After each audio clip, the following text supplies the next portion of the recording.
Hi guys, welcome to my channel. మనం 10th class public ఎగ్జామ్స్లో English సబ్జెక్ట్లో వచ్చేటువంటి ఇంపార్టెంట్ గ్రామర్ టాపిక్స్ అన్నిటినీ ఎక్స్ప్లెయిన్ చేసుకుంటూ ఉన్నాం కదా. అందులో భాగంగా ఇవాళ యూస్ టు ఆర్ వుడ్ ఇది కూడా 2 మార్క్స్కి వస్తుంది అనమాట, ఒక ఇంపార్టెంట్ గ్రామర్ టాపిక్. సో దాని కంప్లీట్ డీటెయిల్స్ ఇక్కడ తెలుసుకోబోతున్నాం అనమాట. సో ఇది కూడా లాస్ట్ ఇయర్ దాకా లేని టాపిక్, నౌన్ మోడిఫైయర్స్ లాగా ఇది కూడా ఈ ఇయర్ కొత్తగా వచ్చిందనమాట. సో ఇది క్వశ్చన్ నెంబర్ 24th క్వశ్చన్. ఇది పబ్లిక్ ఎగ్జామ్లో ఇలా ఉంటుంది question: change into repeated action in the past using use to or would. So వాళ్ళు ఇట్లా 2 ఎగ్జాంపుల్స్ ఇస్తారు. ఇవి గవర్నమెంట్ వాళ్ళు రిలీజ్ చేసిన మోడల్ పేపర్స్లో ఉండే ఎగ్జాంపుల్స్ అనమాట, ఫస్ట్ది సెకండ్ది. సో ఇట్లా ఒక 2 సెంటెన్స్లు ఇచ్చి ఒక సెంటెన్స్ ఇచ్చి దాన్ని యూస్ టుతో కానీ వుడ్తో కానీ కంబైన్ చేసి రాయమని చెప్తారు. సో అంటే రిపీటెడ్ యాక్షన్ని వాటిని యూజ్ చేసి మనం రీరైట్ చేయాలన్నమాట. సో ఇట్లా ఉంటుంది question: change into repeated action in the past using use to or would అని. సో ఫస్ట్ క్వశ్చన్ చూడండి, అందులో during summer I spend my money only on mangoes. So first ఇవి గవర్నమెంట్ వాళ్ళు ఇచ్చిన మోడల్ పేపర్స్లో ఆ 2 క్వశ్చన్స్ని సాల్వ్ చేసిన తర్వాత కంప్లీట్ ఎక్స్ప్లెనేషన్కి వెళ్తాను. ఒకసారి వాటిని చూస్తే మనకు ఒక ఐడియా వస్తుంది అనమాట. సో ఫస్ట్ చూద్దాం. During summer I spend my money only on mangoes.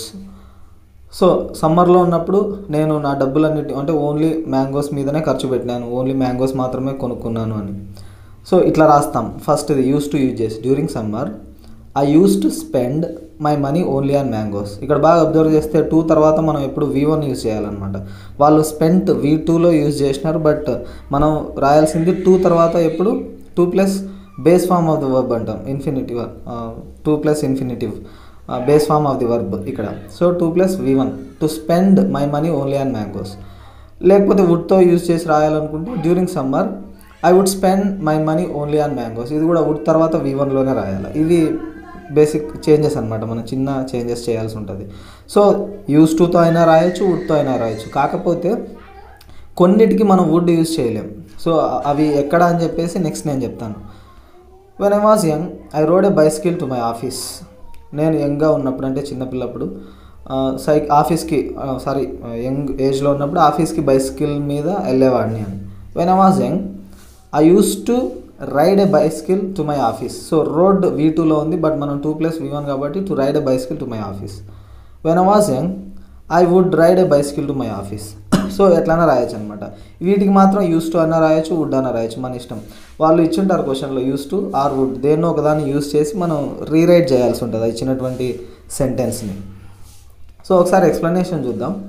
Use to would రెండు సేమ్, అంటే ఆ రెండు కూడా పాస్ట్ హ్యాబిట్స్ని రిపీటెడ్ యాక్షన్స్ని చెప్తూ ఉంటాయి. పాస్ట్లో జరిగిన యాక్షన్స్ పాస్ట్లో రిపీటెడ్గా జరిగిన యాక్షన్స్ గురించి చెప్తూ ఉంటాయి. కాకపోతే కొంచెం డిఫరెన్స్ ఉంటుంది వాటికి. ఆ కీ డిఫరెన్స్ ఏంటో ఇక్కడ చూద్దాం. యూస్ టు వచ్చేసి describes a past habit, state or situation that no longer exists. So గతంలో మనకు ఉండేటువంటి ఒక అలవాటు, లేకపోతే మన యొక్క స్థితి, మనం ఎటువంటి పొజిషన్లో ఉన్నాం, ఎటువంటి సిచ్యువేషన్లో ఉన్నాం, అంటే ఈ ఈ స్టేట్ వర్బ్స్, యాక్షన్ వర్బ్స్ అంటాం కదా. స్టేట్ వర్బ్స్ ఉంటాయి, స్టేట్ వర్బ్స్ డిఫరెంట్. సో వాటి గురించి చెప్తా ఉంటే అవి ఇప్పుడు ఉండవు, ఆ అలవాట్లు ఇప్పుడు లేకపోతే అప్పుడు యూస్ టుతో చెప్తూ ఉంటాం. ఇక్కడ చెప్పినట్లుగా I use to spend my money only on mangoes అంటే నేను ఒకప్పుడు సమ్మర్లో ఉన్నప్పుడు ఒకప్పుడు మ్యాంగోస్ మీద ఖర్చు పెట్టినాను, ఇప్పుడు కాదు, ఒకప్పుడు. ఆ అలవాటు ఇప్పుడు లేదు. అర్థమైంది? ఇది కూడా అంతే. వెన్ ఐ వాజ్ యంగ్గా ఉన్నప్పుడు కదా ఆ అలవాటు, ఆఫీస్కి బైసికిల్ మీద వెళ్ళేటోని, ఇప్పుడు వెళ్ళట్లా. సో ఒకప్పుడు ఉన్న అలవాట్ల గురించి అంటే ఒకప్పుడు ఇప్పుడు లేని అలవాట్ల గురించి చెప్పేటప్పుడు యూస్ టు యూజ్ చేస్తూ ఉంటాం. Can be used for both actions and states. 2 verbs ఉంటాయి మనకి, యాక్షన్ వర్బ్స్, స్టేట్ వర్బ్స్ అని. యాక్చువల్లీ మన కంటికి కనిపించే ఉన్నాయనుకో, అంటే ఒక పని యాక్షన్ జరుగుతూ ఉందనుకో, ఫర్ ఎగ్జాంపుల్ ఇక్కడ స్పెండ్ చేయడం అంటే అదొక యాక్షన్, రైట్ చేయడం యాక్షన్. కాకపోతే స్టేట్ వర్బ్స్ ఉంటాయి. ఫర్ ఎగ్జాంపుల్ ఫీల్ అవ్వడం, అది కనిపించేది కదా, అంటే యాక్షన్ లాగా కనిపించని వర్బ్, అది స్టేట్ వర్బ్స్ అంటాం. Love, to feel, to live, నివసించడం, అది కూడా అంతే, స్టేట్ వర్బ్స్ అనమాట అవన్నీ. సో ఆ రెండింటికి యూజ్ చేయొచ్చు. యూస్ టుని యాక్షన్స్కి యూజ్ చేయొచ్చు, స్టేట్కి కూడా యూజ్ చేయొచ్చు. బట్ వుడ్ని అట్లా యూజ్ చేయమన్నమాట. స్టేట్ వర్బ్స్ ఉన్నప్పుడు వుడ్ యూజ్ చేయకూడదు. ఇదొక్కటే చిన్న డిఫరెన్స్. ఎగ్జాంపుల్ చూడండి. I use to live in London. This was true in the past but it is not true now. అర్థమైందా? ఒకప్పుడు ఉండేవాడిని, I use to live in London అంటే ఒకప్పుడు లండన్లో ఉండేవాడిని, ఇప్పుడు లేను అని అర్థం. She use to B shy, ఒకప్పుడు ఆమె సిగ్గుగా ఫీల్ అయ్యేది అందరిలో కలవడానికి, ఇప్పుడు తన యాటిట్యూడ్ చేంజ్ అయింది, ఆ స్టేట్ తన యొక్క అలవాటు ఉంది కదా షై ఫీల్ అవ్వడం, అది చేంజ్ అయిపోయింది అని. సో ఇట్లా. సెకండ్, వుడ్ కూడా describes a past habit or repeated action but cannot be used for states or situations. ఇది ఒక్కటే చిన్న డిఫరెన్స్ అనమాట. స్టేట్స్ వర్బ్స్ ఉన్నప్పుడు సిచ్యువేషన్స్ గురించి చెప్పేటప్పుడు వుడ్ యూజ్ చేయకూడదు, మిగిలిన యాక్షన్స్ ఇంకేమున్నా కూడా వర్బ్స్ యూజ్ చేయొచ్చు వుడ్ని. Typically used in narrative context and often paired with time markers. Time markers అని పిలుస్తాం, అవి నెక్స్ట్ ఇక్కడ వచ్చేటప్పుడు చెప్తాను వాటిని. Next example, when I was a child I would play outside every day. So play అనేది యాక్షన్ వర్బా state వర్బా? యాక్షన్, కంటికి కనిపిస్తుంది యాక్షన్ వర్బ్. సో అంటే బాడీ మూవ్ అవుతూ ఉంటుంది, అన్నీ చేస్తూ ఉంటారు కదా. సో ప్లే అనేది యాక్షన్ వర్బ్, ఒక యాక్షన్. సో వుడ్ యూజ్ చేస్తాం. స్టేట్ వర్బ్స్ ఉందనుకో వుడ్ యూజ్ చేయకూడదు, అప్పుడు యూజ్ టు యూజ్ చేయాలి. You cannot say she would be shy అనకూడదు, ఎందుకంటే షై అనేది స్టేట్ వర్బ్ కాబట్టి, అర్థమైందా? Because states like shyness are not used with would. ఇది ఒక్కటి గుర్తుపెట్టుకోవాలి మనం. How to rephrase. సో ఎట్లా మనం వాటిని రీఫ్రేస్ చేయాలా అంటే ఇచ్చిన సెంటెన్స్ని యూస్ టుతో కానీ వుడ్తో కానీ ఎట్లా రాయాలా అనేవి మెనీ మోర్ ఎగ్జాంపుల్స్తో ఇక్కడ చూసుకుందాం. If a sentence describes a past repeated action you can often rewrite it using either use to or would. So ఒకటి పాస్ట్లో జరిగినటువంటి రిపీటెడ్ యాక్షన్ ఉందనుకో యూస్ టు అయినా యూజ్ చేయొచ్చు, వుడ్ అయినా యూజ్ చేయొచ్చు. ఒకవేళ స్టేట్స్ కానీ సిచ్యువేషన్స్ కానీ ఉంటే ఓన్లీ యూస్ టు యూజ్ చేయాలి, అదొక్కటి గుర్తుపెట్టుకుంటే చాలు మనకు. ఫర్ ఎగ్జాంపుల్ ఇట్లా ఇస్తారు ఎగ్జాంపుల్స్. ఒక సెంటెన్స్ ఇలా ఉందనుకో, we visited hour grandparents every summer. So దాన్ని యూస్ టు యూజ్ చేసి ఎట్లా రాస్తామంటే మన ఇష్టం, యూస్ టు అయినా యూజ్ చేయొచ్చు, వుడ్ అయినా యూజ్ చేయొచ్చు. యూస్ టుతో ఇట్లా రాస్తాం. విజిటెడ్ వర్బ్ కదా, దానికి ముందు పెడతా ఉంటాం యూస్ టు, బట్ 2+V1 గుర్తుపెట్టుకోవాలి. విజిటెడ్, సో అన్నీ పాస్ట్వే కదా, పాస్ట్ యాక్షన్స్ గురించే మాట్లాడుతూ ఉన్నాం. సో అన్నీ కూడా V2లో ఉంటాయి పైన, బట్ మనం యూస్ టు యూజ్ చేసినప్పుడు 2+V1 అదొకటి గుర్తుపెట్టుకుంటే చాలు. We use to visit our grandparents every summer. ఒకవేళ వుడ్ యూజ్ చేయాల్సి వస్తే వీ వుడ్ విజిట్, అంతే. విజిటెడ్ అని రాయకూడదు, వీ వుడ్ విజిటెడ్ అంటే రాంగ్ అవుతుంది, ఎందుకంటే వుడ్ అనేదే పాస్ట్ టెన్స్ని సూచిస్తుంది. మళ్ళీ మనం విజిటెడ్ అని V2లో రాస్తే 2 సార్లు పాస్ట్ సంబంధించిన వర్డ్స్ రాకూడదు కదా. సో V1లో రాస్తాం దాన్ని. We would visit our grandparents every summer. So next, as a kid I went to the park after school. ఇట్లా ఇచ్చినారనుకో సెంటెన్స్, మనం ఇట్లా రాస్తాం ఐ యూస్ టు గో, ఎందుకంటే వెంట్ అనేది V2లో ఉంది, మనం V1లో రాయాలి go. I use to go to the park after school. ఇది కూడా రాయాలి, as a kid comma I use to go to the park after school, లేకపోతే as a kid I would go to the park after school. ఇలా. Every evening my father read us a story. Okay,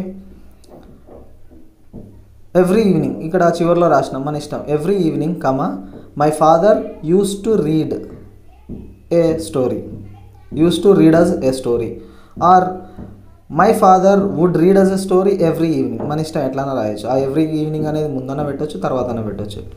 next, they played board games on rainy days. So verb ఎక్కడ ఉంది? Play కదా, played. So దాని ముందర use to పెడతాం. They use to play board games on rainy days, 2+V1 అంతే.